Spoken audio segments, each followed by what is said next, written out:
Hello, everyone. Welcome to the Innovator Cafe, a podcast that bridges the gap between the people and the world of AI and innovation. Follow us to explore the top AI innovations, ecosystem insights, and the emerging trends. My name is Vicky. I'm the host of today's show. So let's get started. First of all, today we're honored to have two YC founders come to us and help us to have a wonderful session today. First of all, I'd like to invite them to introduce themselves. Maybe start with Daniel. Yes, hi, I'm Danny Alberson, the co-founder and CEO of Agentive. We help auditors request and test evidence from their clients with AI and help them be 10x more effective in what they do. Great to be here. Thanks for having us, Wiki. And Wenbo. Hi, this is Wenbo. I'm the co-founder of LineWise. We are from the Spring 2025 batch. So LineWise is building the virtual engineer to help troubleshoot the production line issues faster in the manufacturing space. Thanks for having me here. Wonderful. So let's get started. So first of all, I'd like to learn something about your company, right? What was a aha moment that led to starting your AI company? I can take this one first. Um, worked at a startup while I was in college, but my dream was to be an accountant. Even though I love technology, my dream was to be an accountant, like so many of the people that I looked up to.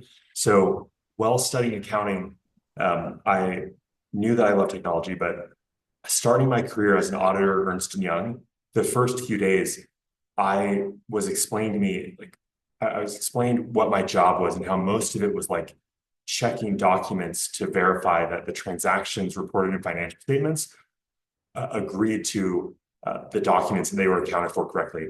And I looked around and I was like, this is so much manual work. Like I'm used to working at a startup that solves like painful processes like this and adds automation to processes like this. And I was like, but this can't be automated. I was like, I have to be in a place where I'm improving processes, not dealing with painfully slow processes that I can't automate. And so it was at that moment, like a few days at my first job after graduation, that I realized like this job needed to be automated. And I moved from audit into technology, but it wasn't until 9 years later, after becoming a product manager and most recently working at Facebook before the technology came out, which is like AI and GPT-4 specifically came out.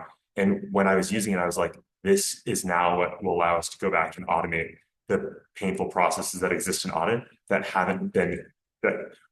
technology hasn't existed to be able to automate it before. And so when I realized that, I was like, okay, this is what I've got to do. I've got to go back and solve auditing the painful experiences that I experienced and do this for my friends and family. And so that's the aha moment that I had was, wow, this technology can automate a process that hasn't been automated before. And then applied to YC and quit Facebook and started about 2 years ago. And that's what led me here.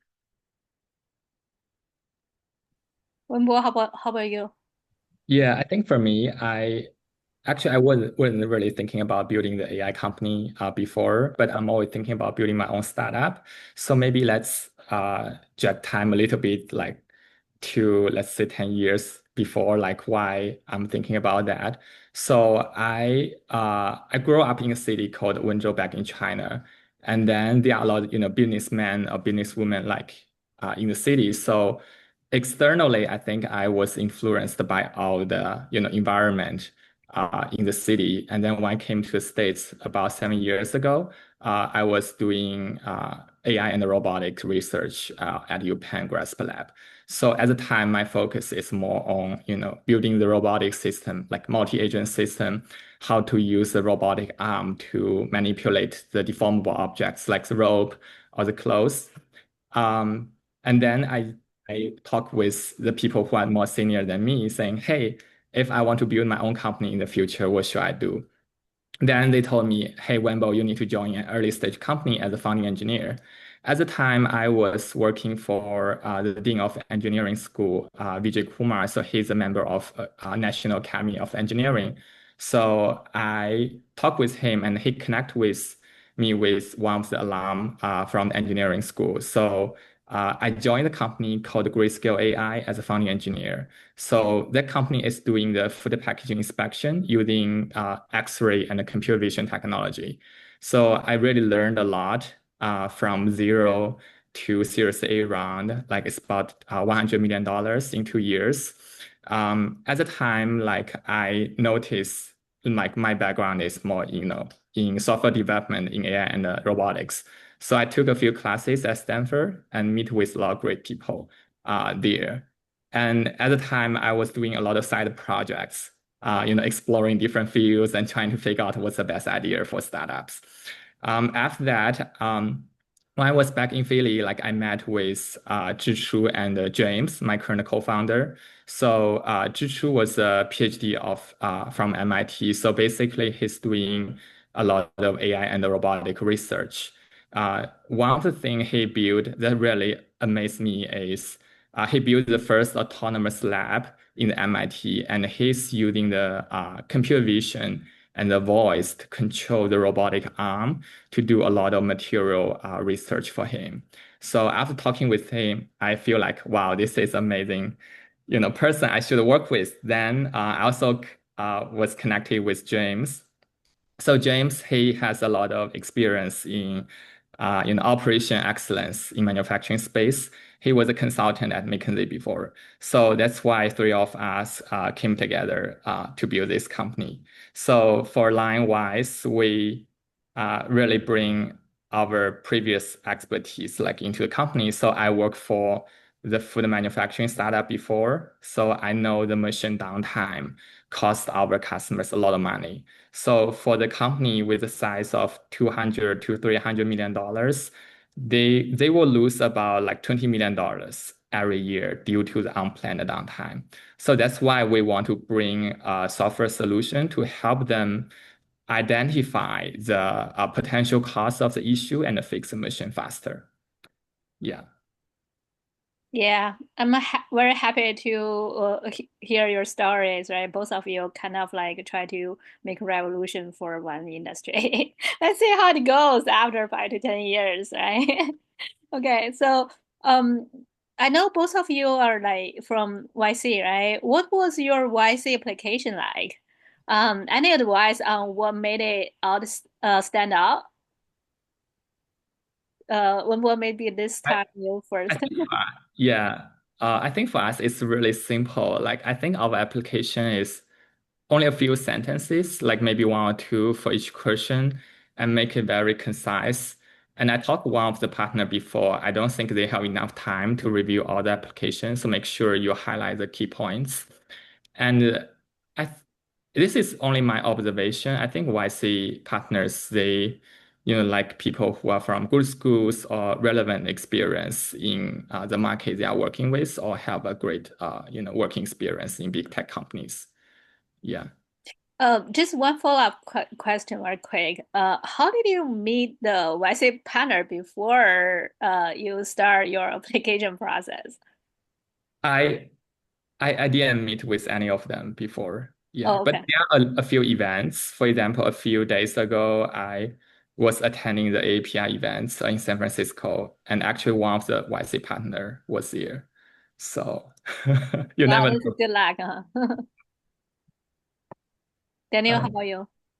I've probably helped like review like 30 applications, probably done like 30 mock interviews with different teams that are applying to YC. And I think there's a pretty common mistake. And I think, Wenbo, what you said is like, I'm going to echo that. It's like, you need to be exceptionally clear in answering their questions. Their questions are very simple. It's like, what are you building? The question with what are you building? Too many people throw marketing speak in. No, they want to know technically, what are you building? A database or an AI model that ingests documents, processes them, outputs the results to a database with a graphical UI for XYZ. They want to be able to just clearly understand what you're building and why. What do you understand that the market doesn't? And all too often, applicants just, I'm going to say the phrase word barf.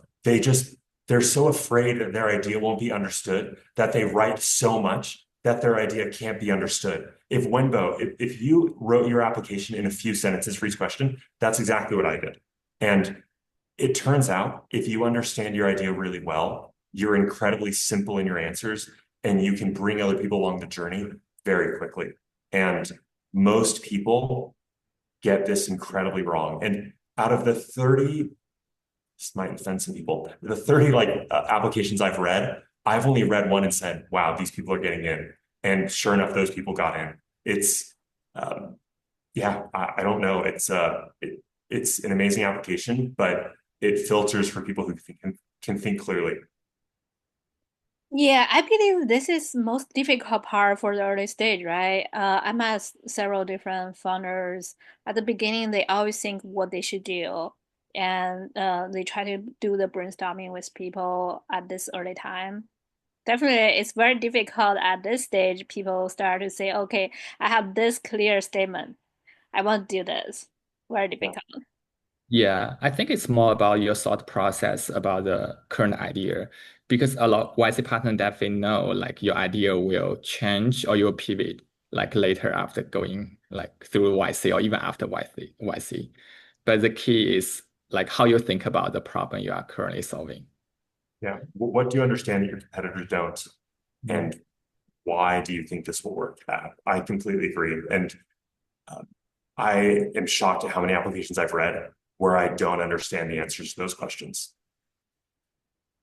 Yeah, sometimes it's kind of funny, like when I talk to some founders, right?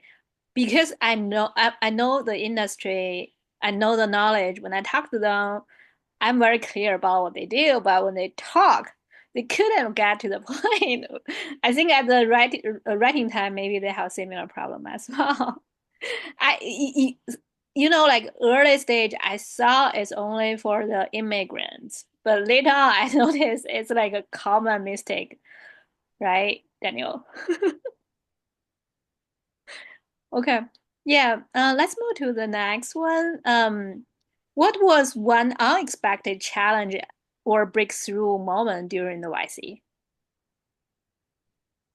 Maybe Daniel first this time. So one expect challenger or unknown YC, so this was I've built a lot of products before, but this is the first time I was expected to build something in a few weeks and start selling it.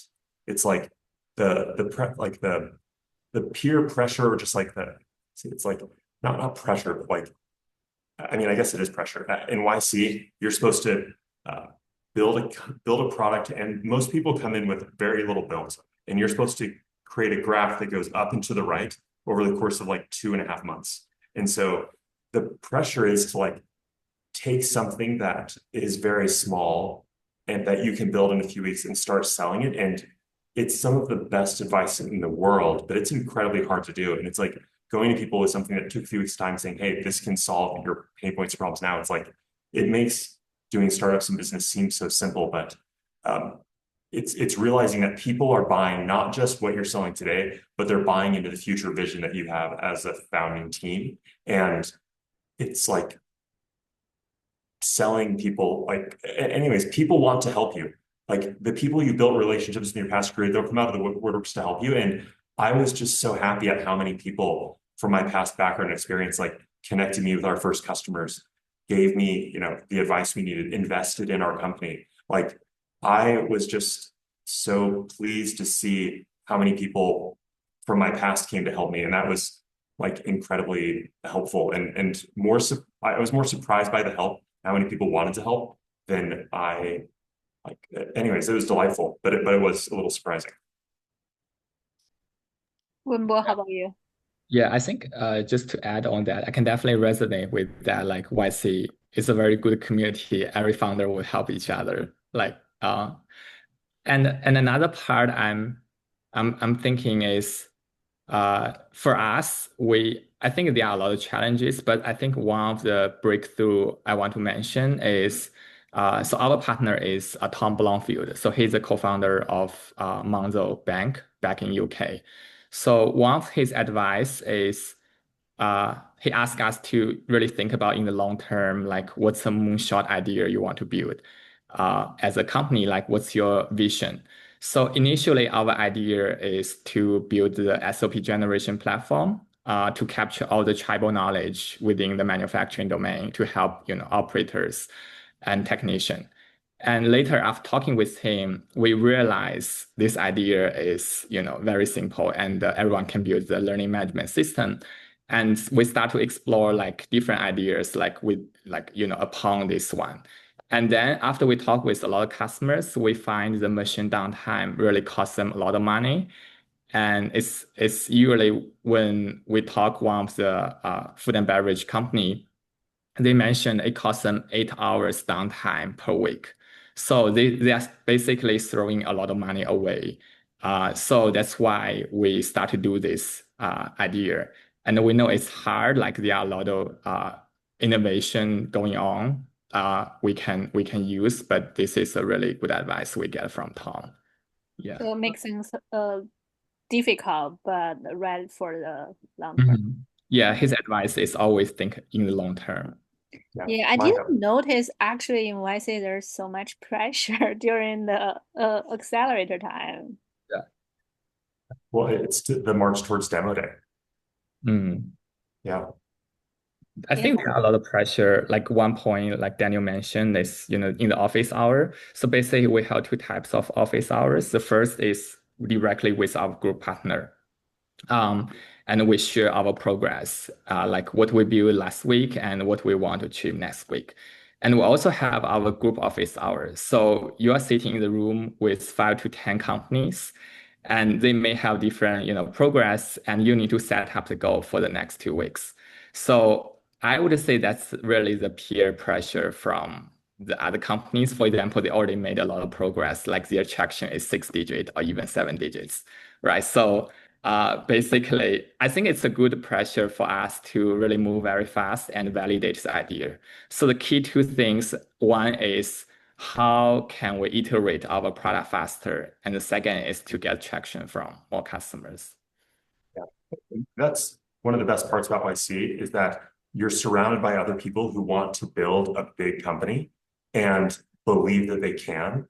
And then you have group partners that have done it before who are telling you, this is exactly what it looks like. Everyone struggles, but you can have success next week. Just keep going. And so it is, I mean, the classic advice is like, you're the average of the 5 people you spend the most time with. And it's not a bad place to have a peer group that you're influenced by and wanting to keep up with other people who are building billion-dollar companies. And that's part of the magic is the peer group that you want to compete with. Everyone's competitive and it's a ton of fun, but it does you want to take the best advantage of the opportunity in front of you as you can. And everyone wants to help you when you're in YC. And so it's a special, it's a special time where,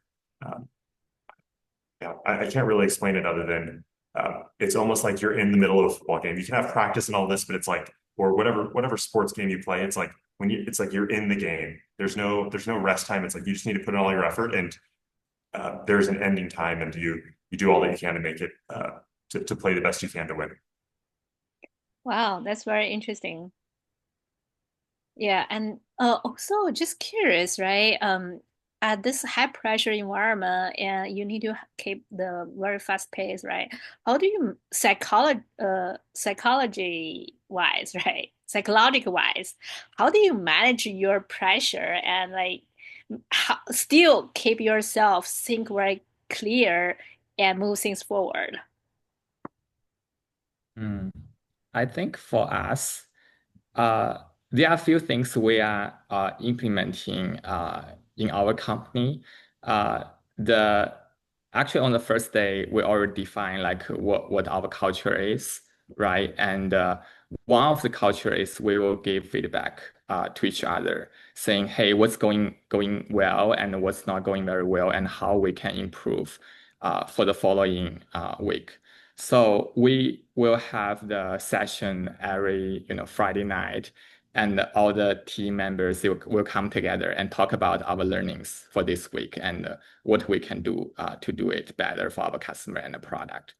So that's how we communicate with each other. And the other thing is definitely, exercise. Like we live in dog patch. There are a few, sports place we can have fun. Yeah. That sounds like you did a better job than I did at taking care of your health. I think one of the things I did was raise money from friends and family, and that adds another level of pressure, more than like raising from venture capitalists. But honestly, I worked at Facebook before, and then I worked in management consulting before that. And I thought I worked a lot back then, but there's just this unlock that happens when you have full control and autonomy over what you work on and how you work on it. And the level of care and ownership that I feel is so much higher than things in the past. And so I've never like, I mean, I've worked Saturdays in the past before, right? I've worked some Friday evenings to get some things done, but never with the consistency that I do now. And it's just really wanting to accomplish our mission as a company and wanting to like find product market fit and taking care of the customers. Like we have like, I don't know exact numbers, but like we have like some really meaningful companies that are in the middle of our sales pipeline right now. And some of them are starting, they're like enterprise deals, and they're like starting some pilots coming up soon. And it's like, I'm like going to work tomorrow because I want to make sure that those go incredibly well. And we have some demos coming up next week.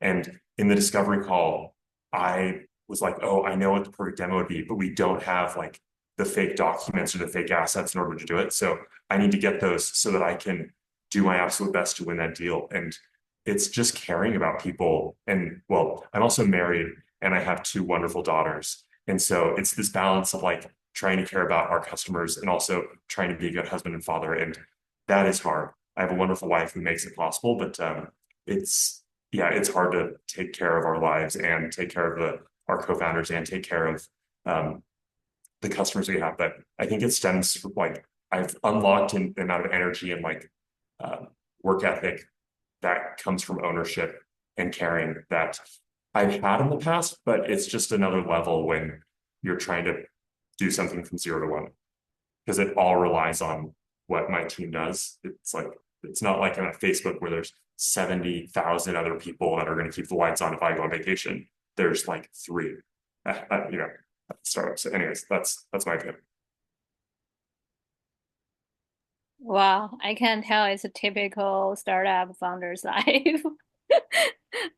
But at the same time, I'm happy to hear you got all those things in the pipeline, got all those potential customers. Happy for you.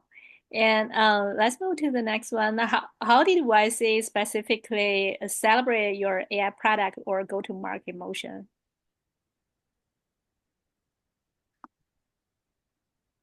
Yeah, I can go next. I think for YC, we focus on customer and the product. So like I mentioned previously, we have office hours. We will share the progress of our tractions, like how many customers we acquired this week and what's our goal like in the following week. So we meet, I think we met like 4 or 5 times in the group office hour. And then for the product side, we'll have the product launch live every Friday afternoon. And we'll basically show our product to all the other YC founders and get feedback. So I think that that's the best way for a lot of like infrastructure or develop tool company, because your user will be other YC founders. Yeah. I feel maybe some like a security company or other company may get the customer from this process as well. Daniel, how about you? Yeah, so a lot of YC companies, the joke is like you sell to your batchmates, you sell to alumni. That's where you get your first customers. There's no YC partners or YC founders that are running audit firms that are CPAs writing audit opinions. It's just not a thing. And so we're not getting our initial customers directly from YC, but when we launched as a YC company, it gets you traction. YC sharing your launch materials, like it got covered by quite a few people in the industry, and we got tons of inbound just because we told people what we were working on and why. And it's not that auditors necessarily follow YC and are looking for startups, but what happens is their siblings, you have auditors who have siblings or friends that are following YC, and then they share your launch with their friends who are auditors, and then those people reach out. And so it helps get the word out. It adds legitimacy. It gives you like authority, if you will, like people believe and trust you more. And so there's a lot of help from the YP brand, but I think that what YC does the most is encourage you to launch, like, and they just teach you, you can like, it's the famous Airbnb story. It's like, you don't just launch once, you launch over and over and over again, because if people don't care about it the first time, then like they didn't hear about it when you launch again, and then they actually do care about it. And so they teach you to get out there early and often. And as a plus side, when we launched early, I was telling someone else, like, I think we probably had like 250 investors reach out, but it's because we launched early in the batch that investors were able to know about us, figure out if they were interested in us, and then reach out and schedule time. And so people who launched right before demo day, and launch is just like sharing what you're doing, and then YC shares what, like your post, if you will. But they launch close to demo day, and there's just less time investors have to find them, or less time customers have to find them. And so it really helped us to launch early and to launch a couple times, and we were able to attract, or we were able to, investors were able to know what we were doing, and the ones that were interested reach out to us, and it happened to be about like 250, and then customers also reached out, and so it gave us distribution that would have been much harder to come by without YC. That's really cool. I think it's a strong endorsement, huh? Like at the beginning, I think majority of the startup, they don't have too much connections with potential customers. A strong endorsement and a community support definitely help a lot. Yeah. Yeah. So I'm just curious, what was your demo day experience like, and what shifted in your fundraising strategy because of it? Daniel first, maybe. So we were done fundraising by demo day. So we were done. Our strategy was to smile and share our update, and then we were already done. So no, didn't affect our fundraising strategy. I took a few like checks from strategic like advisors, if you will, or subject matter experts after that, but we were done fundraising from institutional funds by demo day. Yeah, but how early you start to receive your first check before the demo day? So the advice I got during YC, this may be different from other people, but it's all the investors who reach out to you, schedule them all for like the 2 weeks before demo day. And then they told us to raise funds from, do a friends and family round, meet with smaller investors first, learn how that works, and then meet with the large funds. And we were done by the time we started meeting with the large funds. We were done fundraising. Yeah, I think it's the same advice we get from YC partners, just a week or two before the demo day, and you schedule all the invest meeting over there. And for us, we initially got a lot of like friends and families, like angel checks. So we like, I think around demo day or a week after demo day, we talk around like 250 investors. Yeah. So, and then the next day after demo day, I literally need to fly to see the customers in Chicago, like at 6 a.m. So I would say it's a very fun experience, but also exhausting at the time. Yeah. Yeah, it's quite interesting. Both of you got the family and friends check, right? Like that means like if your business has some challenge for some year, then in the Christmas dinner, you may not laugh at, like you may not have a smile with your friends and family. What do you think about this? I mean, startups are hard. And like, hopefully I did a good job at telling people like how realistically hard this is and what the expected outcome is and all of that. But I've had nothing but support from those that invest in me. And like almost, I'm incredibly happy about this, but almost like every boss that I've had before wanted to get in, which is just maybe, and it's like, well, where were the raises when I worked for you? But anyways, they were incredibly supportive, and yeah, it's yeah, building startups are hard, but I think I did a good job at setting the expectation and yeah, explaining to them. Yeah, anyways, like explaining it up front, and so we've had yeah, good updates, bad updates at Agentive, but when you raise from investors who love you, if you will, you shouldn't have to worry about that. How about you, Wenbo? Similar thing. Yeah, I really, I think for me, I really didn't think about that. That's a problem. I think for all the angel investors investing us, like they invest in a lot of companies, so they know the risk. Otherwise, we will not take their money. Yeah. And the other thing is when they invest in the company, like one of the investors, he's running the electronics manufacturing in the Bay Area. So he just told me, hey, I invest in you because I worked with you before. So I know your work. So I think it's all the credibility we accumulate in the previous work and the interaction with our network. Yeah, and it's also very interesting. The investors start to talk to you guys like 1 or 2 weeks before the demo day. I think by the time you finish, maybe over 50 or hundreds of investors in the demo day, you should be very familiar with what you want to talk about. Yeah. It was a blur. It went by so fast. It was like every half hour, almost every single hour of every day. And then you have a lot of investors from like other parts of the world that want to meet with you. And it's like, okay, great. So I'll go have a meeting at 7 a.m. Then it's like have a meeting at 7 p.m. And it was, anyways, those 2 weeks, I don't know if I've ever sat in Zoom calls for more of my life than those 2 weeks. Yeah, I think same for us. Every day we have about 10 to 15 meetings. Yeah.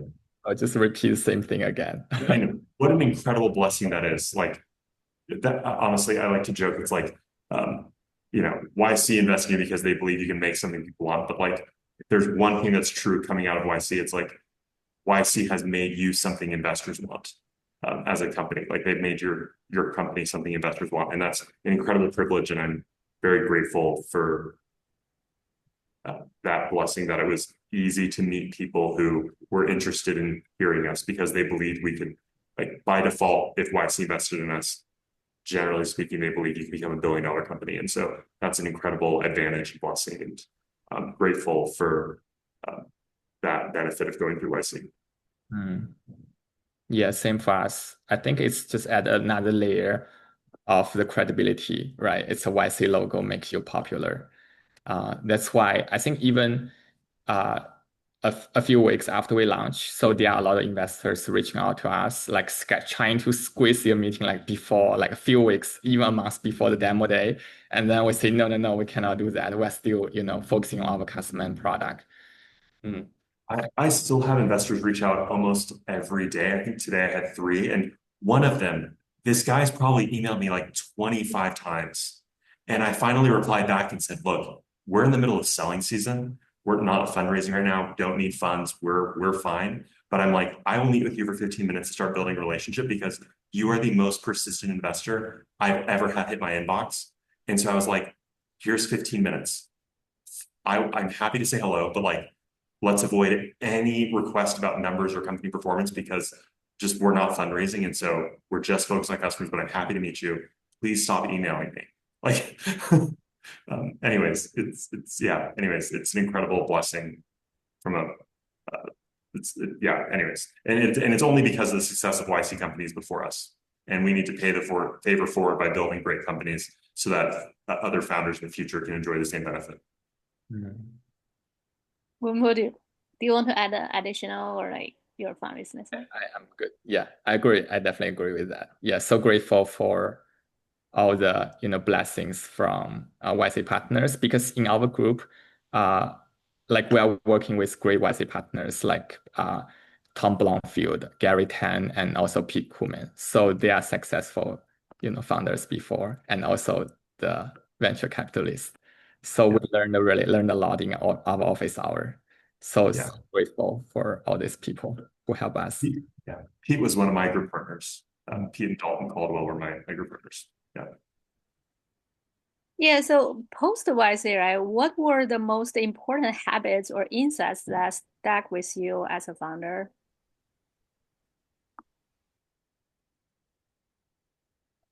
I can jump on this one. So I've been out of YC for a little less than 2 years now. And honestly, like at the end of the day, it's like, do people actually care that your product exists? Like, if you were to take your product away, would anyone be mad or upset? It's like, you need to find where people have a pain that they really want solved. You need to build something they love. And um, yeah, like at the end of the day, that's like the most important thing. It's making something people want. And so I constantly look at my product through the lens of like, um, is this like, how can I build a product that becomes how can I build my product into something people use every single day of their work and that I like add value to them every single day. And so that's how I view my product. And it's been fun to see that come to fruition over time as we try different bets. And we've made some pretty big bets lately, and we've been seeing our usage. And anyways, like you can't really sell to auditors January through May. And so it's like we've been heads down, like innovating and serving our existing customers during the time. And now we've been going to market, and it's really fun to see the bets we've been making pay off. But at the end of the day, it's like you have to take care of a customer. It's like you can sell something that is fake or like doesn't work well for a minute, but like it will ruin your reputation if you don't actually make something people want. And so I take that genuine like care and conviction about customers. Anyways, I'm also a former product manager, and so that's kind of like design thinking at a core, product at a core is like solve real problems for real people. And it's almost like a religion. I really believe that. It still powers me today. Yeah, for me, I can definitely resonate with that. Like the YC's principle is make something people want, right? That's very, very easy, but it's really hard to, especially in the early stage before product market fit. So besides that point, I think we are actually a month after YC. So one of the things we keep, like, YC has a great community, like we can learn from each other, like other founders. So YC will have the founder dinner every Friday on weekends. So the thing we are doing, after YC is we also meet with other YC founders, like to, keep our progress, the momentum, even after YC, and, share our progress, like, hey, what's going right, and how can we do it better? So I think one of the culture in our company is continuous improvement.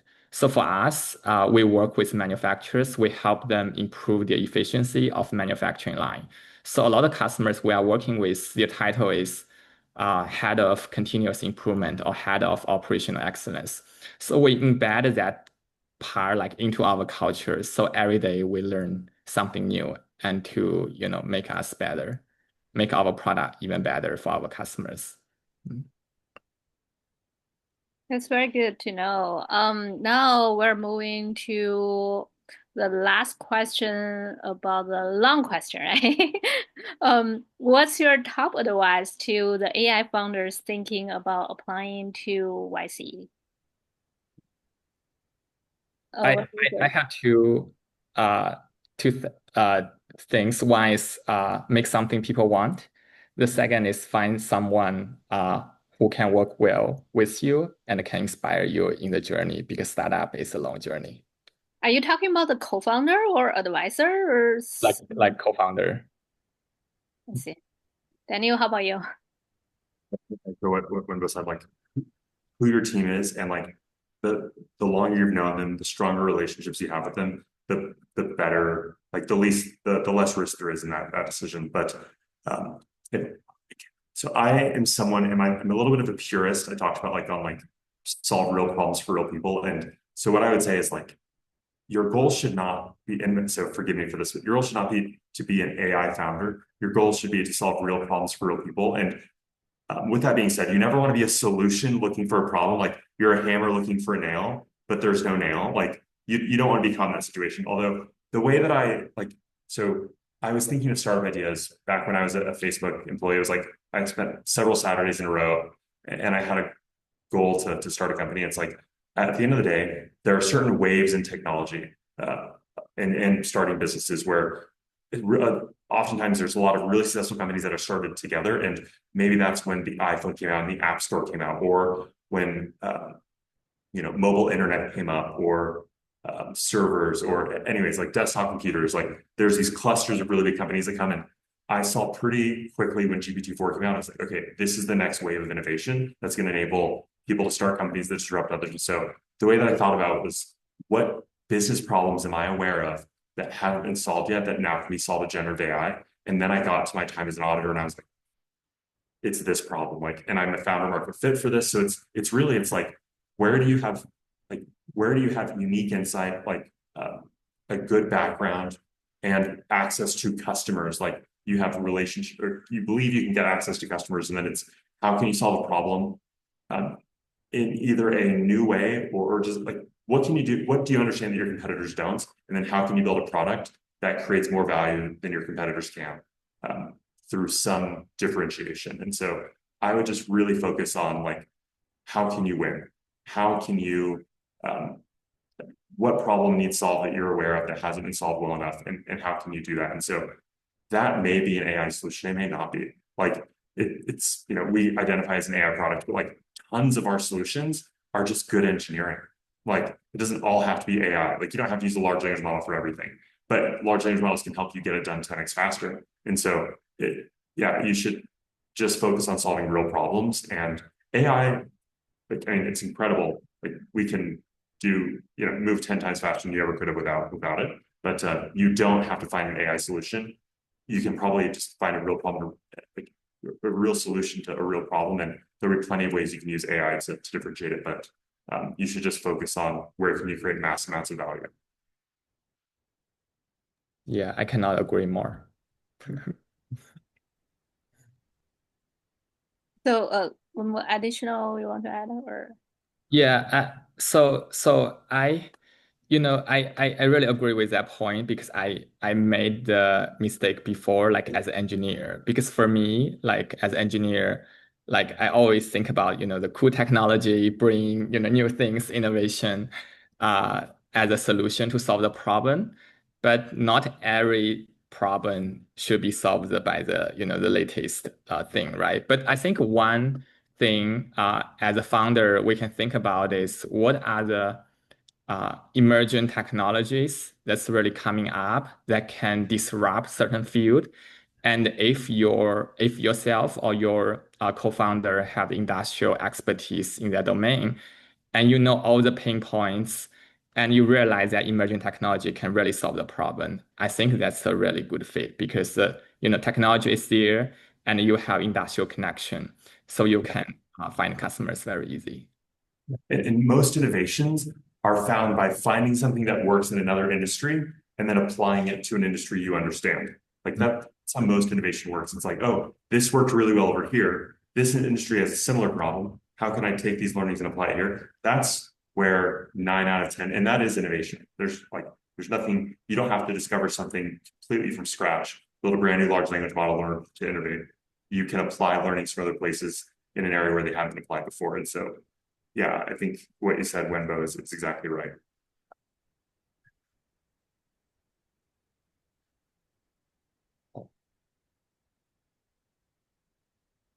And then my one last piece of advice to founders would just be, get started.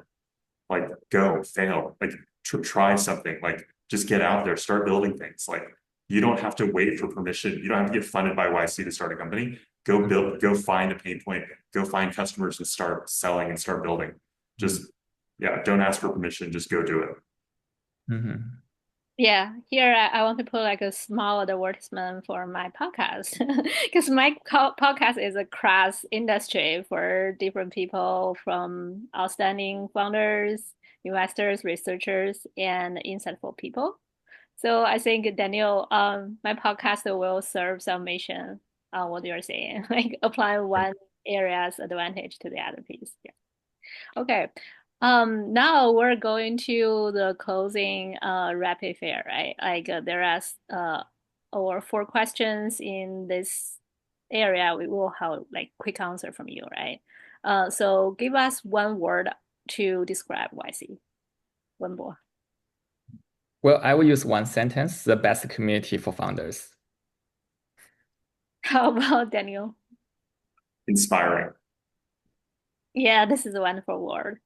Second one, how about a book or resource you recommend to the first founders?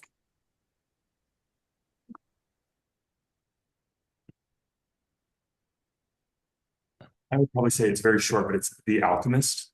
It's a story by Pablo Cohn about a young boy who wants to learn alchemy. But what I take away from it is, while he's on his journey, telling people whatever his mission and vision is, people come out of the woodworks to help him, and he accomplishes his goal. But it's like he faces incredible challenges. Everyone but people from his past come out to help him, and I think that's been my success story is people that I've known in the past coming to help me, and I think it's like yeah, it seems like a daunting task and you might not be able to do it, but if you think, oh, yeah, anyways, if you tell people what you're working on, people come out of the woodworks to help you accomplish your goal. You're not alone. There's so many people that will show up and want to help you. And as you help others, it's just a virtuous cycle of like people helping people. And that's really how anyone can be successful is by having a team of people behind them that help them do it. Yeah, so for me, I read a variety of books, but I don't think there's a single book that can really, be helpful for founders because as a founder, there are a variety of skills you need to have. So I usually publish the book I read every year. So actually it's on my personal blog, wenbozhang.com, and you can find all the books there. Is So there any like, okay, go ahead. Have you ever read The Goal by Eli Goldratt? The Goal? the goal. Yeah, that's what The it's called. goal. Yeah. It's about the theory of constraints in manufacturing. Oh, I should read that. So I'm gonna Actually, that's one of book we required to read in our operational class back to BYU master program. It's very yep. good. After I learned from it, I think I'm pretty clear about what I should do in my work when I think about operation, the whole piece. I read the book in the same class you did, Wiki, and that book changed my life. And it's just about the theory of constraints and about finding bottlenecks in a manufacturing process. And also, Exactly. this guy had crazy life problems, but like I've read this book multiple times since my senior year in college, and it's exactly the problem you're solving. And it's how can you like find the bottlenecks and exploit them so that they're no longer bottlenecks and just solve them. Anyways, you should read that book because that would probably be if I had a second book recommendation, that would probably be the second book recommendation. It's like what's keeping you from growing, and that's the bottleneck. And then how do you address it? And it helps to fundraise so that you can have funds to solve the constraints in your company, so that you can break that constraint and whatever that is, and then you can grow as a company. So it's just what are the constraints keeping you from growing, and how can you solve those so that you can grow? Yeah, Anyway, Wenbo, is there amazing. any, yeah, I know you read a lot, right? Is there any book like maybe inspire you want to share here? Yeah, so there are actually a few. I think one of the key thing uh, I was trying to learn is how to deal with uncertainty of the life, or also the uncertainty of the startups. So I read a lot of books about that. So on my blog, like there's one book called uh, build, like how to build a product, good product. And another book is like thinking in bets, like how you think in a good way. So you make the decision like better. So you will embed all the uncertainty in your decisions. That's another book I read. Yeah, just check on my blog. Okay. I, So, I would also just recommend reading like Sam Altman's blog and reading Paul Graham's blog. Like reading Paul Graham's essays, like probably well, anyways, it's how I found out about YC, and it's how I really believed that I could become a founder. And so I 10 out of 10 recommend reading Sam Altman's blog, but more importantly, Paul Graham's essays. It's an incredible amount of wisdom, and anyways. I also learned a lot from Sam's blog as well. Yeah. yeah, so the best advice you received during YC? Uh, two advice: make something people want. The second is thinking in the long term.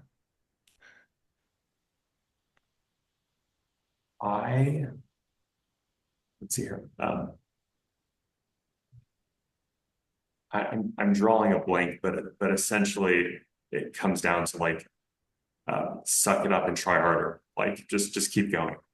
Yeah, like I think so. Dalton Caldwell in our group, everyone like was like, I mean, we had tons of people in our batch that were pivoting and tons of people that were doing this, and he kind of sat us all down and he's like, look, this is what every batch looks like. He's like, there are billion-dollar companies that pivot after YC. There's billion-dollar companies that pivot in YC.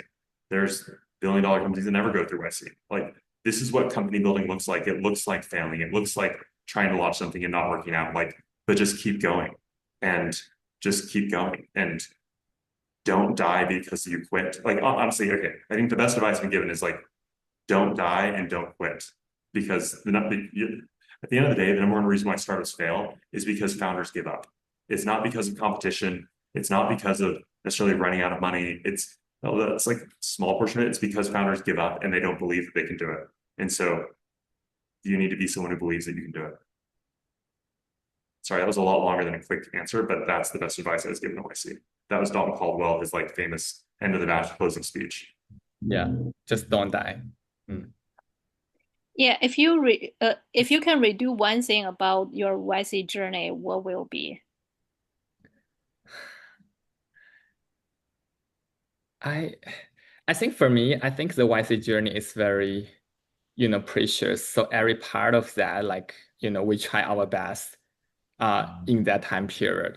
So like I don't think I regret like on anything we did before. But one thing I really wish our team can join is there will be some, private sessions with PG and also Sam. Like you can talk about your idea and then they will fund you. So I really wish I can join that session with PG and Sam. Yeah. I think if I could have done so, I was someone who loved technology, used to program, and long story short, I became an engineer again, like after YC, but I wish I would have like spent a little bit of time getting into code in YC because I think my product needed it. And I've since like, especially with AI tools, like now I'm a full full front-end engineer and I can build whatever I want. And it's really like, I would tell anyone who's going through YC, if you think you're not technical, like try to become technical, because when what you need to do is build a product and launch it, like it's really great if you can actually do that instead of just like, I mean, I was doing designs, I was writing things out, but it's like, it's now instead of just handing it off to an engineer, I just build it. And I'm like, I would figure out how to build, make an impact on the product faster. And I'm really glad I'm the CEO. Anyway, I spent a lot of time doing things, but I wrote like 122,000 lines of code in the past 10 months, I think. I was looking at GitHub the other day and it's, yeah, anyways, instead of giving feedback, I just fix it. Yeah, even in the corporate, I feel the same way. Believe it or not, like because if we try to build up some internal tool, right, we need to talk to a lot of departments and get requirements done, and then back and forth. If I can do it by myself, it's much easier. Now I'm using the web code, right? Some like small function or automation, I just use web code by myself. It's so fast. Just save time to have all those meetings, conversations, and just make it done. I totally believe you. Yeah. So, um, what will be the question like we didn't cover in this session, but you really want to share about this theme? I think one thing I really want to share is like a lot of times, for example, for when raising the money, like a lot of investors will ask like, hey, what's what companies you will invest like in your batch? So I think one good thing is really show your product and talk about your business with your batchmates, and they will be the champion for you when they met with other investors. I would say like, I think being a mission-led company and like actually genuinely believe in what you're doing and why you're doing it like matters a lot. And so like I talk about how yes, like we're building an AI-powered product to do X, Y, and Z for auditors. But like at the end of the day, I really just want auditors to enjoy their jobs more so that people like me that go in aren't disappointed on day one or 6 months in or a year and just like trying to figure out how to quit. Like I want genuinely like retention to go up for auditors. I want clients to enjoy being audited more. Yes, it's compliance work, but like fundamentally like we believe that there's just pain points that have never been solved yet and that we're going to figure out how to solve them. And I think it's just really powerful to be mission led. And it's like not just profit led, not it's like making something people want. Like I think it's having a mission and purpose and like genuinely believing in what you're building, like that really matters. And so find a way to just be like genuinely connect with what you're doing. And I think you're gonna love the book, The Goal by Eli Goldratt. You're really gonna love it. I want to hear from you like what you think. It's an amazing book. I want to read it again now. But I think, yeah, like, when it comes to building companies, it's like missionaries outperform mercenaries, and you have to like believe in what you're doing. And I'm really grateful that I've figured out like that, and it fuels me and helps me come up with some of my best ideas and the best things as a team. Yeah, that reminded me, right? So far, I've been interviewed several different great founders. Like my first session when we talk with a founder from a robotic company, right? He told me he just really want to get that robotic. Even if there's no customer, at the end he got his own. So he want to make it happen. I feel like that's the mission you're talking about, right? Mm. Yeah, so for us, like a part of our culture is customer obsession. So all the needs, like we or all the product we make is, after talking with customers and knowing their pain points. So for our customers, a lot of our customers, they are in Midwest. So the best way to talk with customer is, go to the field, see the manufacturing line, talk with operators on the line and let them use our product. So for us, I travel to Chicago a lot. Like we drive to like Wisconsin or Michigan, like from Chicago, like several hours just to meet with them. So a lot of our, we are doing the enterprise sales. A lot of times it's about, trust and how to build the relationship with them. So the key thing is just meet with them. So it's easier compare with just talking, online, like virtually. Mm. Yeah, so thank you so much for both of you and support our podcast with your precious time, right? Especially you're talking to your customer at the sales cycle, and you just finished the demo day and need to do a lot of work, right? Can you give us like one sentence to wrap up today's session? Each of you just one sentence. Yeah, I'll go first.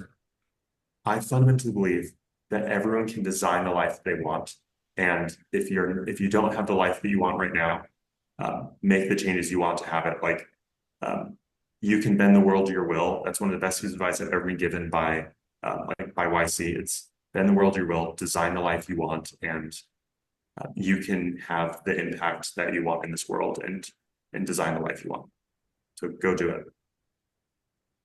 Yeah, for me, I think just make something your customer like and make them happy.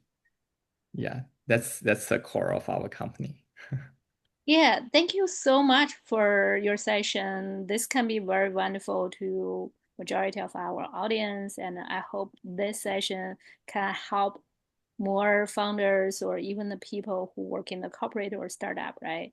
They will try to see if they can try to find their path, their life, and design their life. Thank you so much for your time. Thanks for having me. It's been a pleasure. Thank you. Okay, bye. Bye.